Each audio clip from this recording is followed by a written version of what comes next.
우리는 지금 시대를 한 번도 살아보지 못한 시대라고 그렇게 자주 말을 합니다. 그러나 가만히 살펴보면 사실 역사는 반복되어지는 것입니다.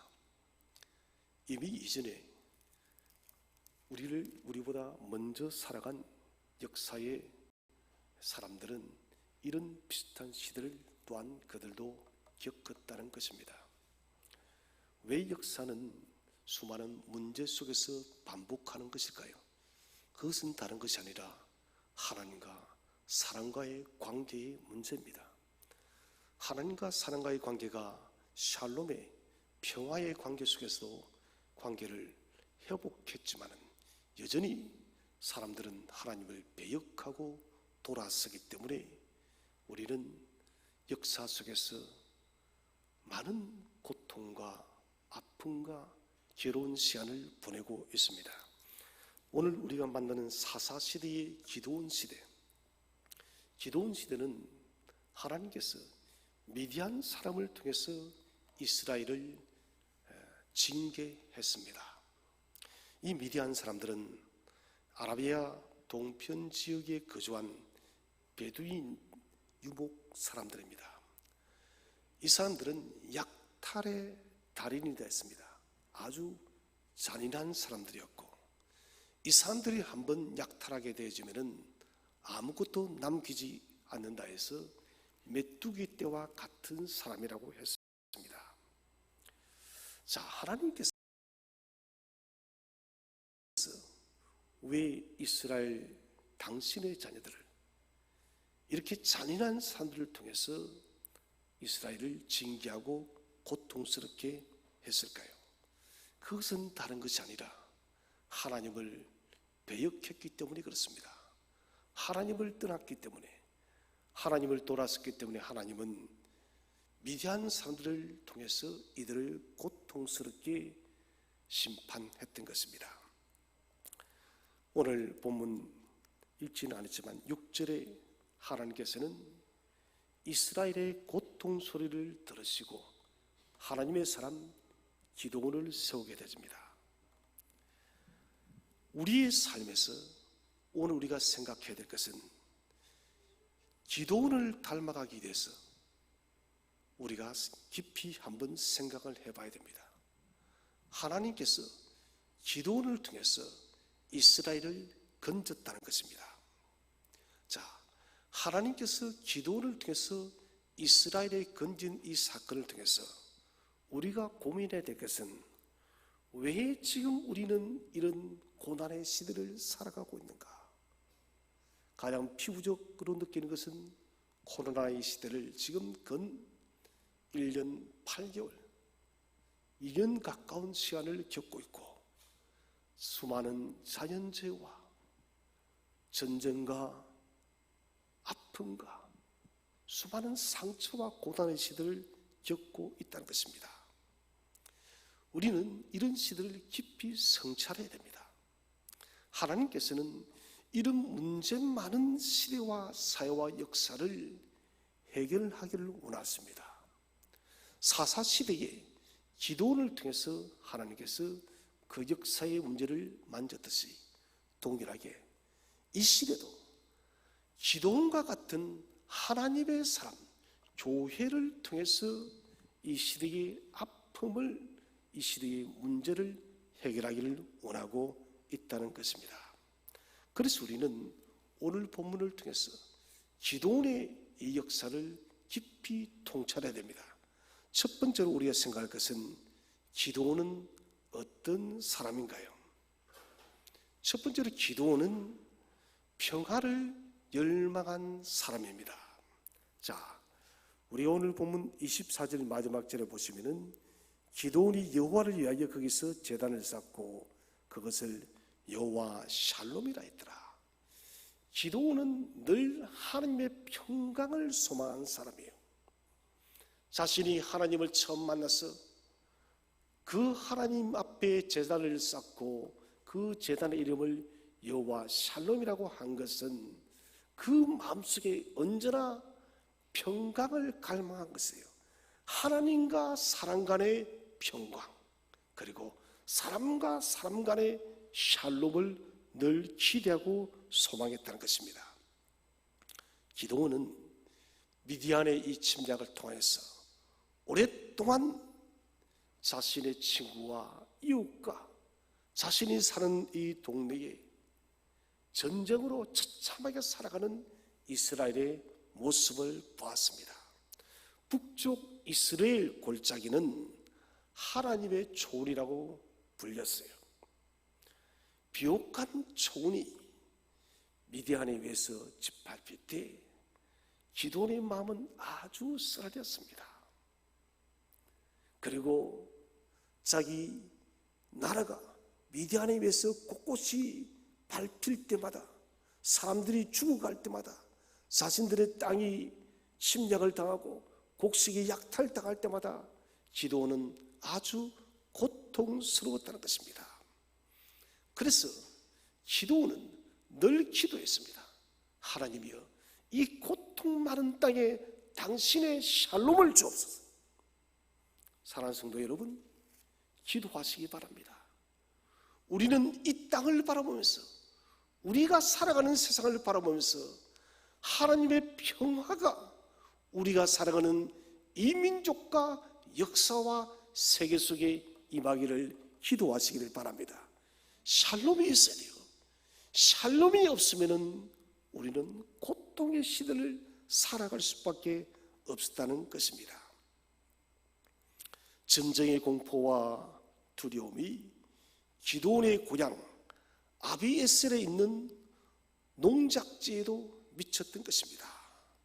자, 아비에셀까지 이 미디안의 침략이 치밀어 왔기 때문에 기드온 또한 마음이 많이 두렵고 불편했습니다. 그래서 그는 어떻게 했습니까? 포도주 틀에 숨어서 밀을 타작했습니다. 왜 그랬을까요? 밀을 타작하면은, 추수를 하면은 미디안 사람들이 언제 그것을 보았는가? 순식간에 쳐들어와서 그 모든 곡식들을 약탈해 갔던 것입니다. 기드온은 이 포도주 틀에 숨어서 추수를 했던 것은 두려움도 있었지만은 어쨌든 그는 조금 이 미디안과의 전쟁을 피하고 싶었던 거예요. 좀 어쩌면 비겁해 보일 수도 있습니다. 자기 혼자만이라도 이 평화를 지키고 싶었던 거예요. 그런데 사실은 이것은 온전한 평화를 지키는 것이 아니죠. 정말 평화를 원한다면 내가 가진 평화를 다른 사람에게도 평화를 여러분 전파하시기 바랍니다. 우리가 예수 그리스도로 말미암아서, 하나님으로 말미암아서 하늘의 샬롬을 받아 누린다면 여러분, 나만 이 평화를 가지고 있어서는 안 됩니다. 이 평화를 두려움 속에 있는 사람들에게 하나님의 샬롬을, 하나님의 평화를 전파하시기를 바랍니다. 자, 먼저 우리가 생각한 것은 기드온은 샬롬을 열망한 사람이다. 두 번째는 전쟁의 원인을 알고 있는 사람입니다. 왜 이스라엘이 미디안 때문에 이렇게 고통을 받고 있는가? 이 원인을 기드온은 누구보다 정확하게 알고 있었습니다. 그것은 그들의 선조 역사를 통해서 알고 있어요. 역사는 제가 돌고 돈다 했습니다. 사사기의 사이클은 세 가지입니다. 타락하는 이스라엘, 심판하시는 하나님, 그리고 구원하시는 하나님. 타락과 심판과 구원의 이 사이클이 350년 동안 반복되어졌습니다. 여러분, 사람이 참 무지하지 않습니까? 반복되어지는 것을 깨달아 보면은 우리는 깨달아서 그 잘못되어진 전철을 밟지 말아야 되는데, 이 사사시대는 무려 350년 동안 역사를 계속해서 다람쥐 쳇바퀴 돌듯이 반복한 것이에요. 그런데 저는 가만히 보니까 사사시대를 탓할 필요도 없다. 우리도 똑같다. 여전히 우리는 하나님의 은혜를 잊고 살면서도 타락하고, 우리의 타락 때문에 하나님은 심판의 징계를 드시고, 하나님은 우리의 호소를 들으시고 구원하십니다. 그러면은 구원받았으면은, 건짐을 받았으면은 다시는 제 길로 가지 말아야 되는데, 또다시 여러분, 제가 토한 것을 먹듯이, 돼지가 그 더러운 것을 다시 구르듯이 또다시 타락의 길로 가는 것이 저희 인간들이에요. 기도원은 오늘 미디안을 통해서 이렇게 고통받는 것은 하나님을 버린 이스라엘의 우상숭배 때문에 일이 찾아온 것을 기도원은 잘 알고 있었습니다. 이 전쟁의 고통, 이 역사의 아픔은 하나님을 떠난 삶의 결과 때문에 찾아온 것이라는 것을 기도원은 잘 알았다는 것입니다. 그래서 답은 하나다. 이 전쟁을 멈추게 하는 것은 하나님께로 돌아가는 것이다. 하나님께로 돌아가지 않으면 결코 샬롬은 찾아오지 않는다. 여러분 마찬가지입니다. 우리가 여러분 이 코로나 시대를 멈추게 하는 것, 수많은 자연재해와 이 고통을 멈추게 하는 것은 오직 하나님께로 다시 돌아가고 그분만을 경배하는 것만이 우리 역사가, 교회가 새로워지는 것임을 믿으시기 바랍니다. 이 일이 없으면 우리 여러분 세상은 결코 새로워지지 않습니다. 하나님은 모세를 통해서, 여호수아를 통해서 분명히 경고했습니다.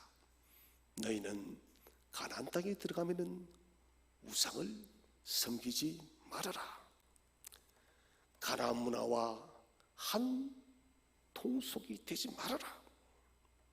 가나안의 세속의 삶을 너희는 따라가지 말아라. 그런데 그들이 어떻게 했습니까? 사사시대 동안 가나안 거민을 다 멸망시켜야 됨에도 불구하고도 그들은 가나안 거민들을 흡수해버렸습니다. 처음에는 그들이 가나안 거주민들을 지배하는 사람들이었지만은 시간이 흐를수록 가나안 문화에 점점점 흡수되어서 이스라엘 백성이 도리어 가나안화 되어진 것이에요. 가나안 사람들을 하나님의 사람으로 만들지는 못할지언정 그들이 가나안의 문화와 가나안의 신을 섬기게 되어졌다는 것입니다. 그래서 하나님을 버렸던 것입니다. 그러면은 이 시대를, 이런 시대를 새롭게 뒤바꾸는 방법은 딱 하나예요. 자신의 죄를 자백하고 하나님의 언약을 갱신해야 된다는 것입니다. 우리 한번 성경을 읽어보겠습니다. 신명기 32장 30절. 신명기 32장 30절 말씀. 시작.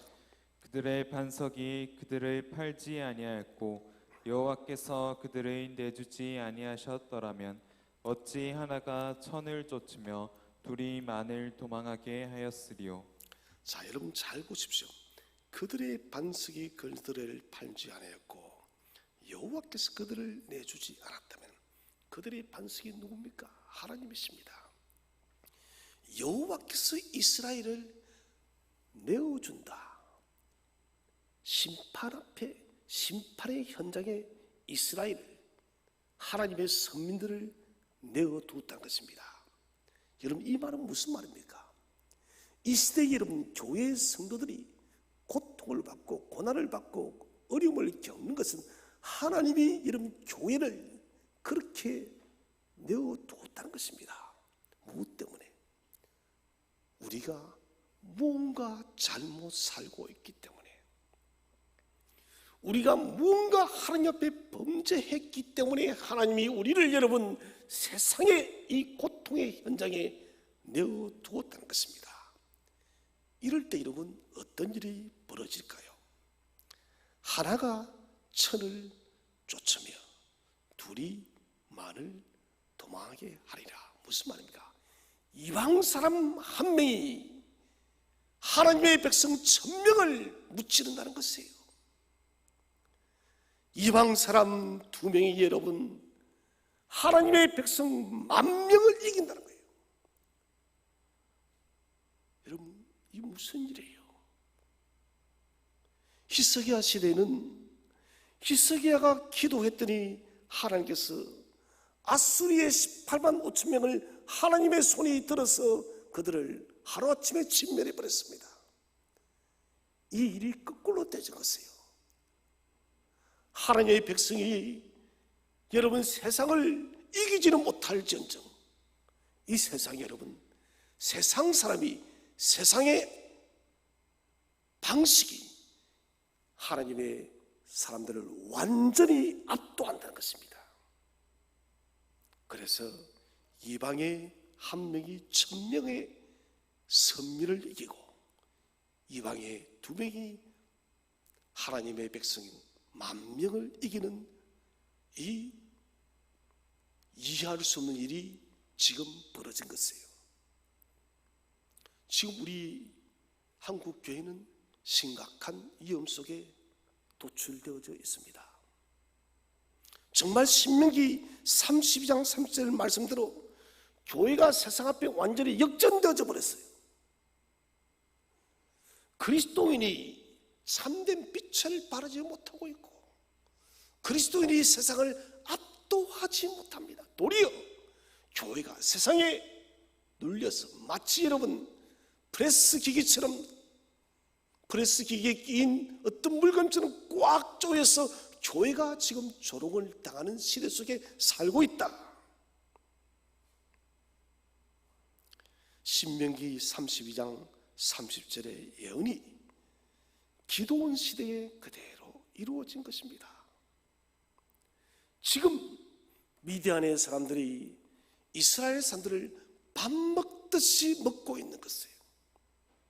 동일하게 지금 시대도 우리는 세상 앞에 메뚜기가 되어서 그들의 밥이 되어서 밥 먹히듯이 우리는 세상 앞에 먹이가 되고 있다는 것입니다. 그 이유가 뭐냐?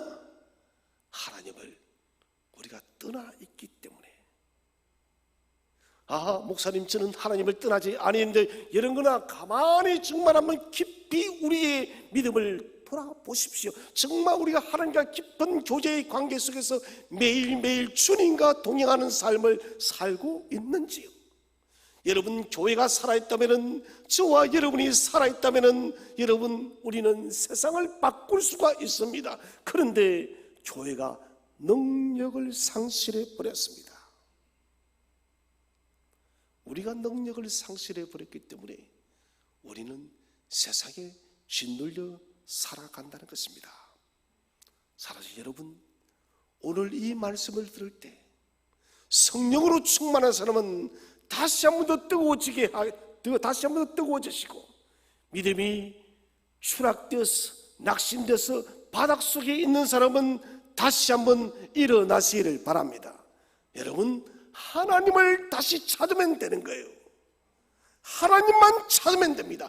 답은 하나요. 답은 2개가 아닙니다. 언제나 여러분 이 성경의 역사 전체는 항상 답이 하나입니다. 위기 속에 처했을 때는 하나님을 찾는 것이다. 당자도 내버리지 않은 하나님이시요 저 음란한 고멜도 하나님은 버리지 않았습니다. 여러분 하나님은 우리가 주께로 돌이킬 때 저와 여러분을 결단코 버리지 않고 우리를 통해서 다시 역전시키시는 하나님이심을 믿으시기를 바랍니다. 세 번째로 이 기드온은 하나님의 언약을 잊지 않은 믿음의 사람입니다. 자, 신명기 32장 30절 이 말씀을 기드온은 기억을 한 것입니다. 기도는 사사시대에 아주 드물게 하나님의 모세의 율법, 특별히 여러분 신명기는 모세가 이스라엘 백성이 가나안 땅에 들어가기 직전에 다시 설교한 고벨 설교예요. 적어도 그는 이 혼돈의 사사시대, 절망의 사사시대, 범죄의 사사시대 속에서도 불구하고도 그는 경건되게 하나님의 말씀을 기억한 사람이에요. 여러분, 말씀을 늘 가슴에 새기시기 바랍니다. 저와 여러분, 주일에 예배 시간에 선포되는 말씀은 생명을 걸고서라도 가슴에 새기시기를 바랍니다. 말씀이 우리의 기준이 되어져야 돼요.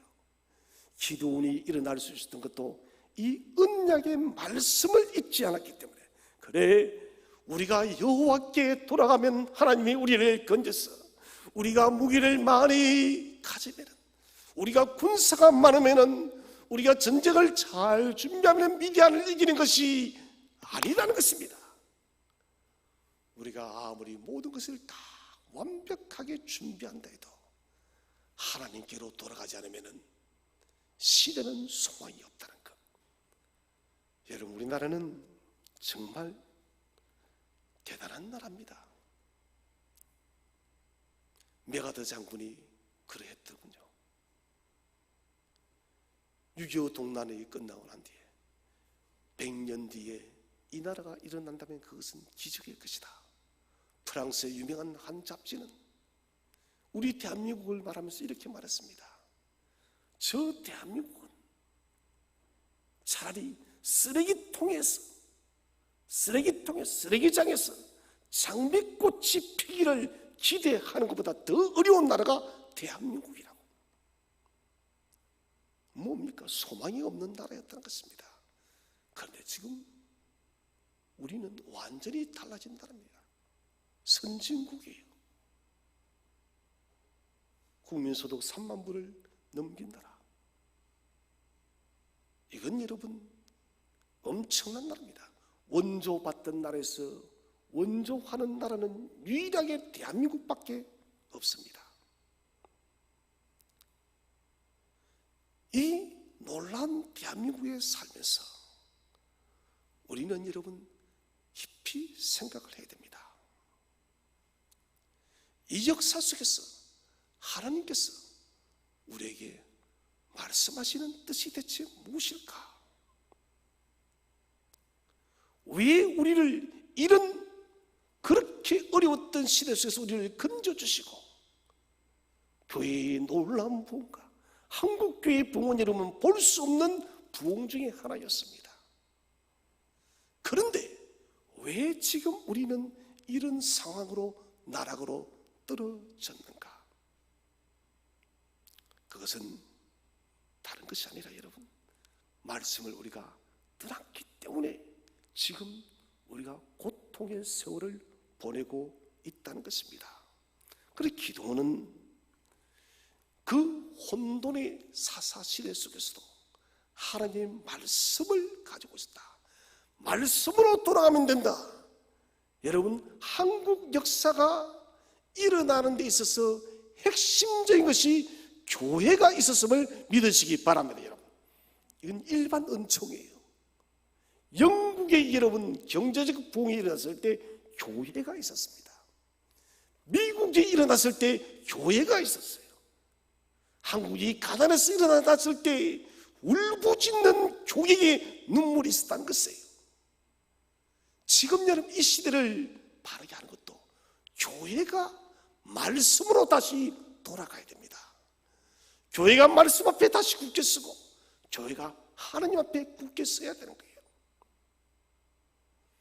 기도는 하나님의 언약의 말씀을 잊지 않았기 때문에 하나님이 함께 계신다는 것을 그는 굳게 믿었습니다. 우리 한번 성경을 읽어보겠습니다. 사사기 6장 12절 시작. 여호와의 사자가 기드온에게 나타나 이르되 큰 용사여 여호와께서 너와 함께 계시도다 하매. 아멘. 자, 여호와의 사자가 기드온에게 이르되 큰 용사여, 큰 용사, 큰 믿음의 사람이여, 여호와께서 너와 함께 계시도다. 기드온이 용사라서 큰 용사가 아닙니다. 하나님이 함께 하기 때문에 기드온이 큰 용사인 거예요.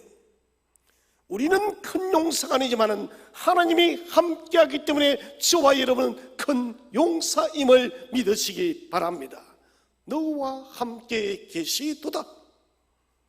기도는 약속의 보증을 받습니다. 이때 여러분 분명히 감격스럽고 설레입니다. 그런데 기도원의 마음에 심각한 근심이 찾아왔습니다. 과연 이것은 하나님의 음성인가? 내가 혹시 잘못 듣지는 않았는가?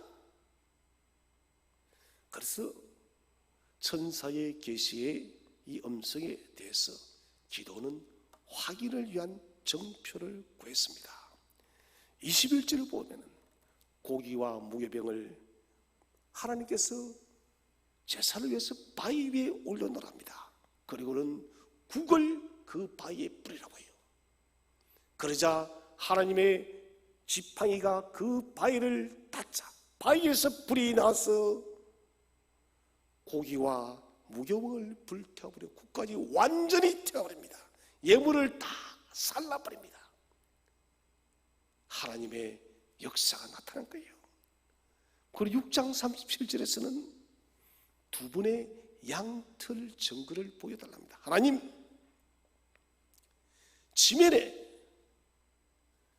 지면은 다 젖고 양털만 젖지 않게 해주세요. 하나님은 그렇게 합니다.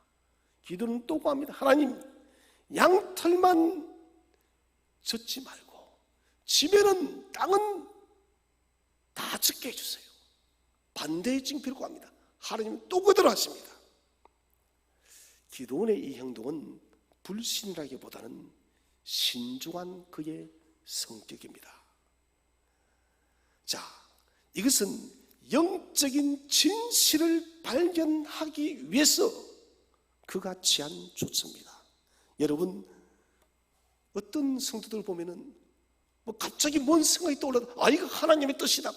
여러분, 그것 우리가 깊이 생각해야 됩니다. 하나님께서 주신 마음이 있으면은 또다시 두 번, 세 번은 물어보십시오. 진지하게. 왜요? 우리가 잘못 넘어갈 수 있기 때문에. 얼마 전에 뜬금없이 초등학교 동창이 연락이 왔습니다. 그래서 바빠서 전화를 받지 못했는데 그 다음 날에 전화를 했어요. 전화를 해달래서. 그거 들어보니 딸이 신천지에 빠졌다는 것입니다.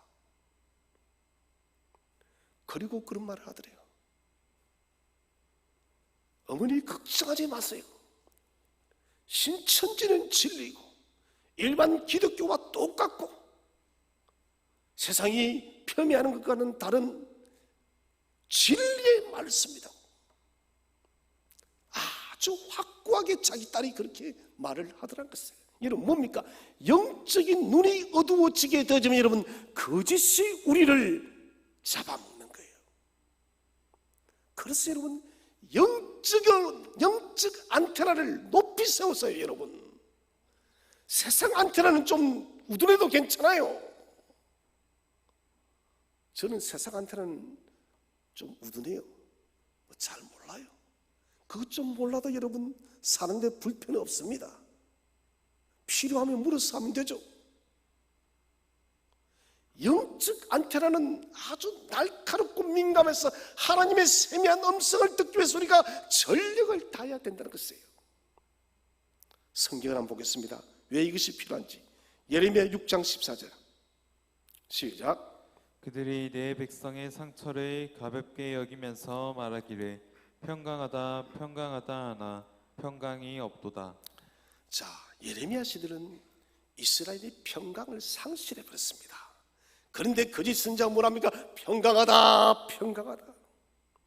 사람은 언제나 여러분 자기 중심적으로 해석을 하기를 원합니다. 지금 교회가 여러분 이런 시대를 바라보면서 평강하다 평강하다 하고 있는 거예요. 여러분, 지금 여러분 평강의 시대가 아닙니다. 지금 비상한 시대예요.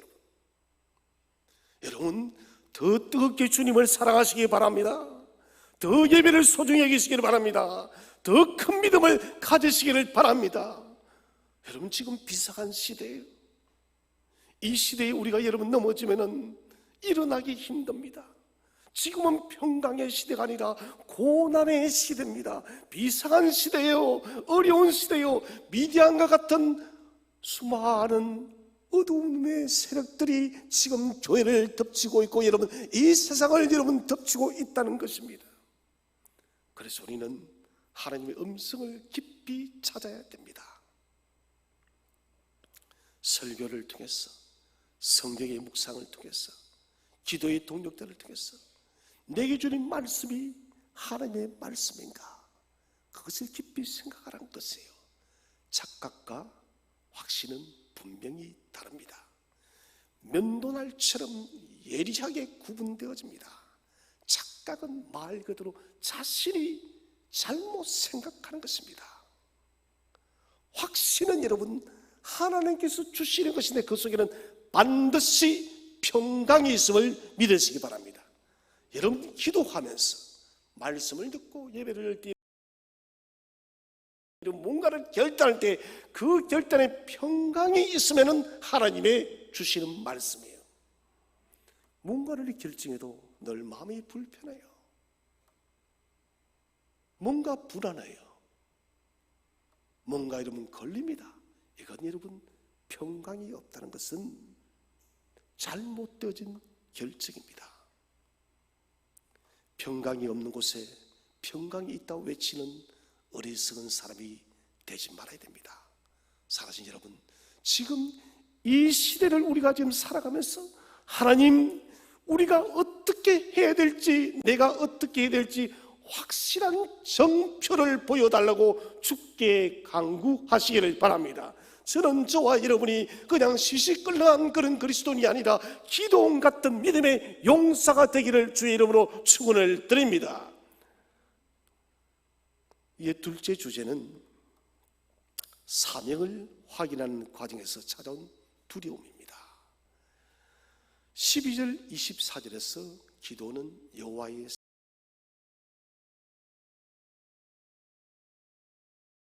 사자를 만났습니다. 이 과정에서 찾아온 두려움이요, 첫 번째는 어떤 두려움인가? 죄인된 인간의 연약함으로 찾아온 두려움입니다. 거룩하신 하나님 앞에 기도원이 섰습니다. 지금은 우리가 여러분 예수 그리스도의 생명의 보혈 때문에 매일마다 하나님을 아버지라 부를 수 있고, 아버지의 지성소 앞에 여러분 들어갈 수 있지 않습니까? 무엇 때문에? 그리스도의 생명의 보혈의 피 때문에. 그런데 구약시대는 그렇지 않습니다. 하나님을 만난다는 것은 두려움이요 죽음입니다. 기도원도 하나님을 만났으니 얼마나 이런 그 마음이 두렵고 떨렸겠습니까? 자, 이것은 하나님께서 사람과 평화를 이루려 할 때 나타나는 현상이 오늘 기도원이 느끼는 두려움이요, 이 두려움은 어떠한 두려움이냐? 거룩한 두려움이랍니다. 죄를 지어서 나타나는 두려움이 아니라 하나님 경외에 대한, 하나님 예배에 대한 거룩한 두려움인 것입니다. 창세기 28장 1절에 보시면은 야곱이 베델에서 천사가 오르락 내리락 하는 것을 보게 되시고, 그곳이 하나님의 집임을 깨닫게 되집니다. 그래서 야곱이 뭐라 합니까? 두렵도다, 이곳이요 거룩한 두려움이요. 이사야 6장에서 이사야가 하나님의 임재를 보게 되어지고, 그 임재 앞에서 뭐라 합니까? 하루다 나여 망하게 되어도다. 무엇을 말합니까? 이것은 거룩한 두려움입니다. 사울이 다메섹에서 예수님을 만나고 난 뒤에 그는 3일 낮밤을 먹지도 마시지도 보지도 못하게 되집니다. 뭡니까? 거룩한 두려움을 소유하게 되집니다. 사랑하신 성도 여러분, 하나님을 두려워하되 거룩한 두려움을 소유하시기를 바랍니다. 거룩한 두려움은 하나님과 더 깊어지는 교제의 방법입니다.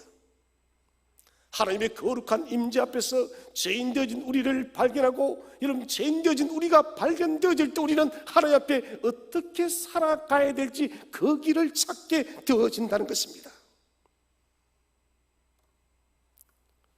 죄인 된 인간이 깨닫게 되어질 때 그리스도의 의의 옷이 입혀집니다. 사명자로 부르기 전에 여호와 앞에 우리는 먼저 거룩한 자로 세워져야 됩니다. 사랑하는 성도 여러분, 지금 이 세상은 정욕의 시대요, 욕망의 시대요, 소욕의 시대요, 탐욕의 시대입니다. 사랑하는 여러분, 저는 오늘 간절하게 촉구하고 싶습니다.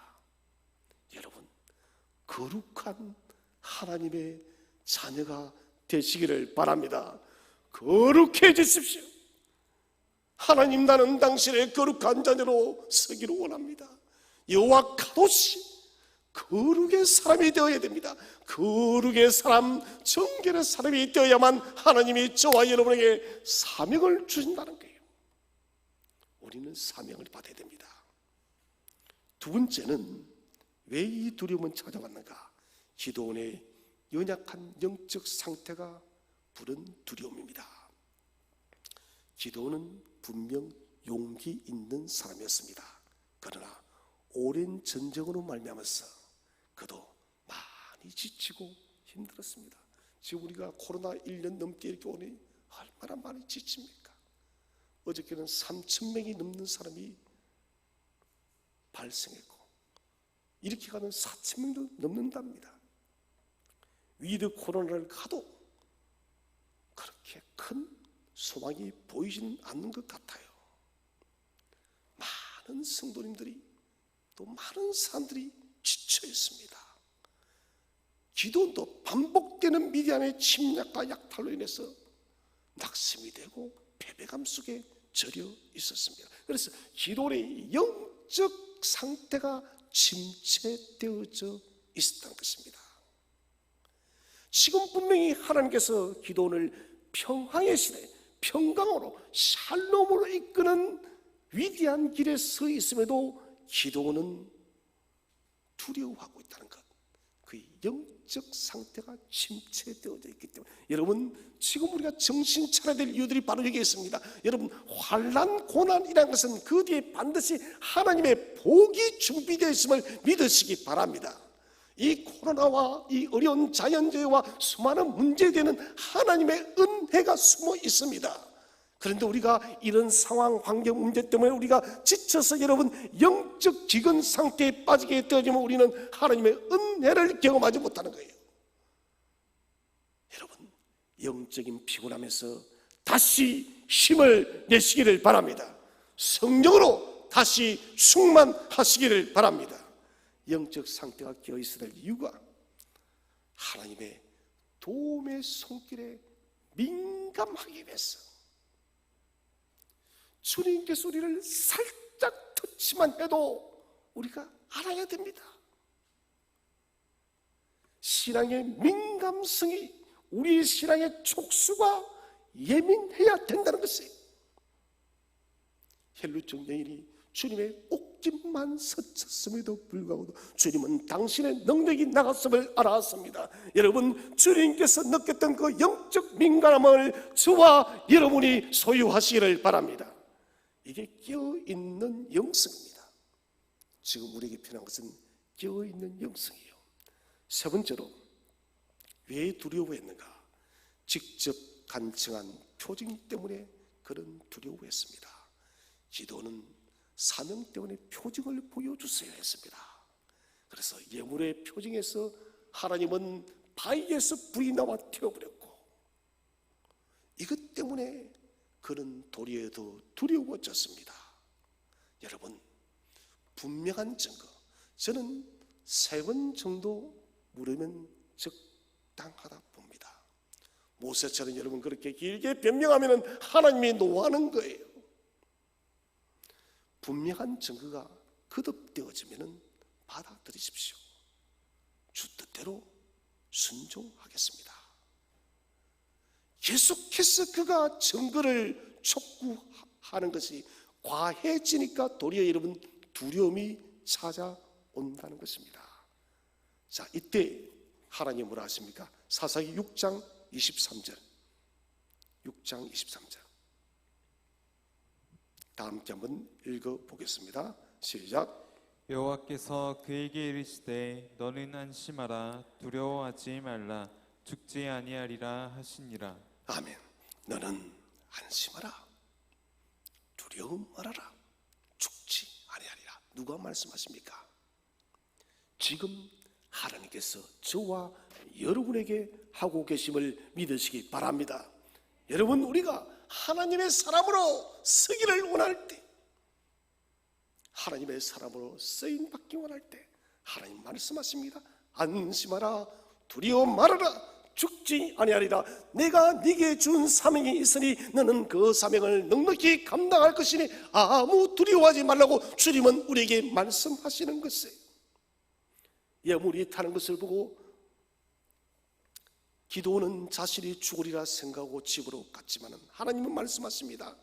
안심의 기도나 안심의 sem떡의 성도들아 두려워하지 마라 죽지 않아. 기도의 마음을 강하게 하신 하나님은 오늘 이 시간 저와 여러분의 마음을 강하게 할 줄로 믿으시기 바랍니다. 마음속에 두려움의 죽음의 공포가 물리친 것, 이 물리침의 핵심이 뭐냐? 말씀 의지입니다.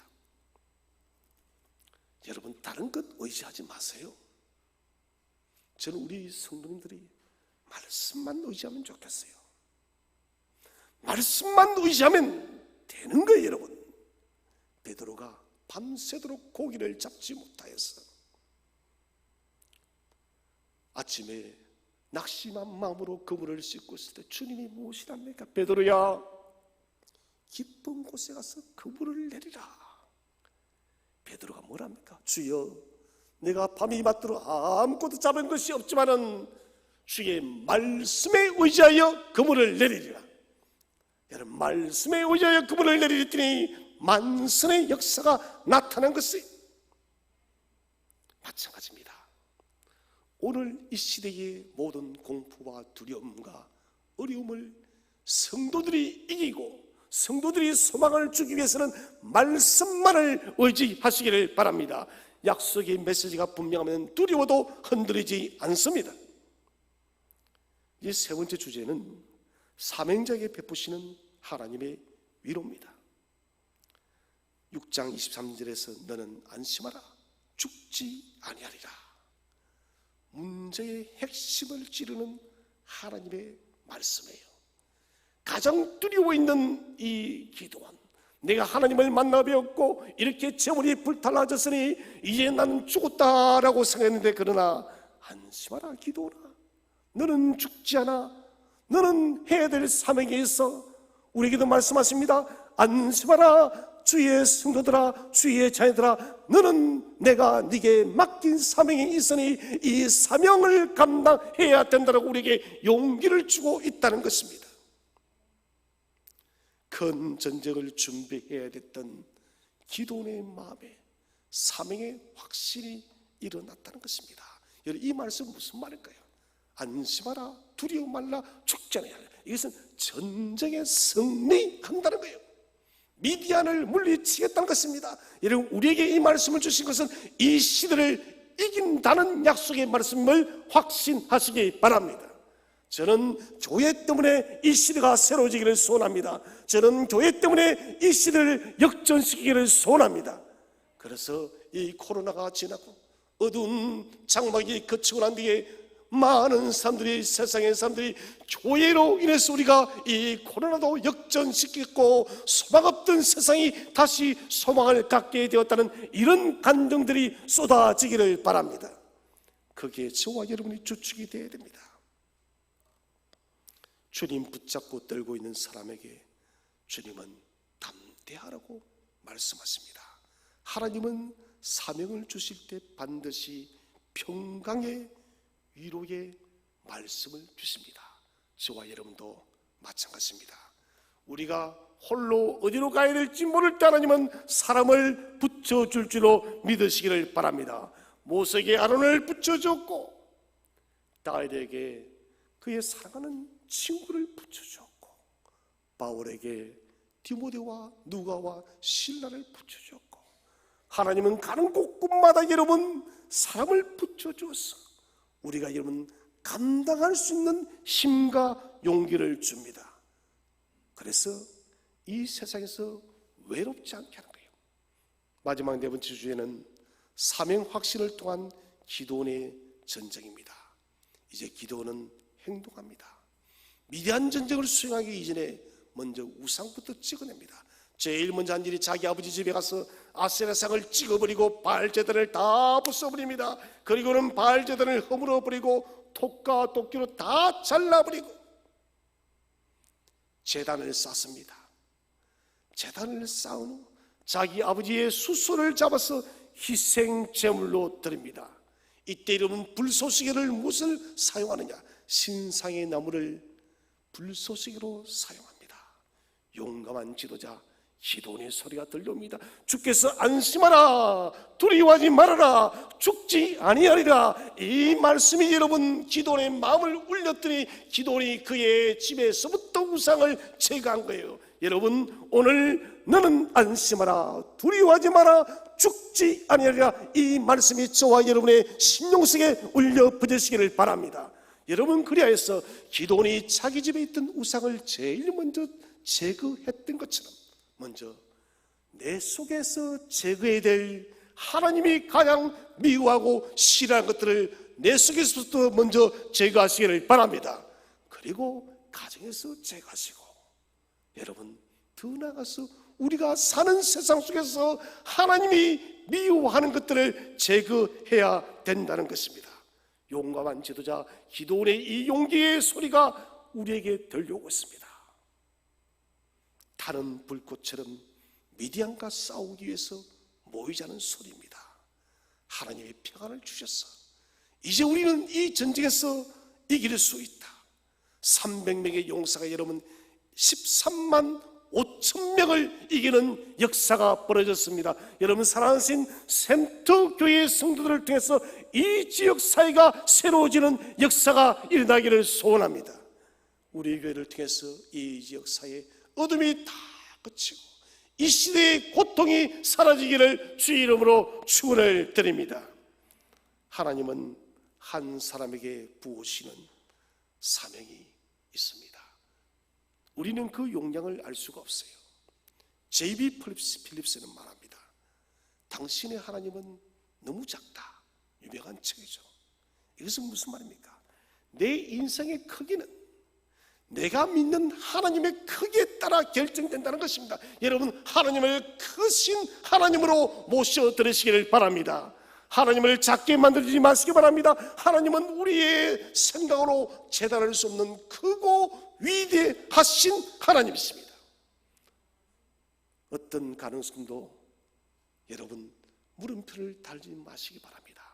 하나님이 하시면 될 줄로 믿으시기를 바랍니다. 300으로 13만 5천을 가능케 하신 하나님, 하나님 오늘 저와 여러분에게 평강의 여호와 샬롬으로 우리를 찾아오셨습니다. 그리고 우리를 사명자로 부르십니다. 복된 우리 성도 여러분, 하나님의 위대한 사명자가 되시기를 바랍니다.